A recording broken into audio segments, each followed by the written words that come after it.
नमस्कार गुलिस्तान डोगरी चैनल तुंदा स्वागत है। इस वक्त की ब्रेकिंग न्यूज़ ये है कि बटले शाह जरा इनकाउंटर चला रहा फिलहाल सूत्रें के मुताबिक ये गलाया गया पहले 1 फिर 2 फिर 3 हूँ जेड़े सारे सूत्र उनके मुताबिक कि 4 आतंकवादियों की मारी टकाया है। ये इस वक्त की ब्रेकिंग न्यूज़ है जी गुलिस्तान डोगरी चैनल उपर अस दिया करने बटले शाह टाकरा चला रहा हा साड़ा पुलिस महकमा जी भी साड़ी बेल्ट फोर्स है वो एक वक्खी हो है तो दूई वक्खी आतंकवादी ही तो आतंकवादी कन्नै टाकरा करते हो साड़ी जम्मू कश्मीर की पुलिस साढ़े भारत की फौज इस वक्त पूरी तरीके कन्नै मुस्तैद है तैयार है।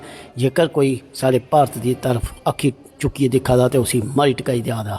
31 दिसंबर वार खुशियां दिन लोग मनाने ताईं निकला करते हैं। इ'यां गै गल करचे जेकर 25 दिसंबर की लोकें खुशियां का दिन मनाया बड़ा वड्डा त्यौहार है पूरी दुनिया च तो ये खुशियों में बिगड़ पाने ताईं आतंकवादी नवी नवी साजिशां रचा देन ते उन्हें साजिशें की नाकाम करते हुए सारी भारतीय फौज ने जम्मू कश्मीर की पुलिस ने 4 आतंकवादियों जोड़े सूत्रें के मुताबिक इस वक्त जी ब्रेकिंग न्यूज़ है कि 4 आतंकवादियों की मारी टकाया। इस वक्त की ब्रेकिंग न्यूज़ है। सारी कोशिश है कि अस जियां जियां अपडेट आती जाओ अस अपने दर्शकों कन्नै सांझी करते जागे।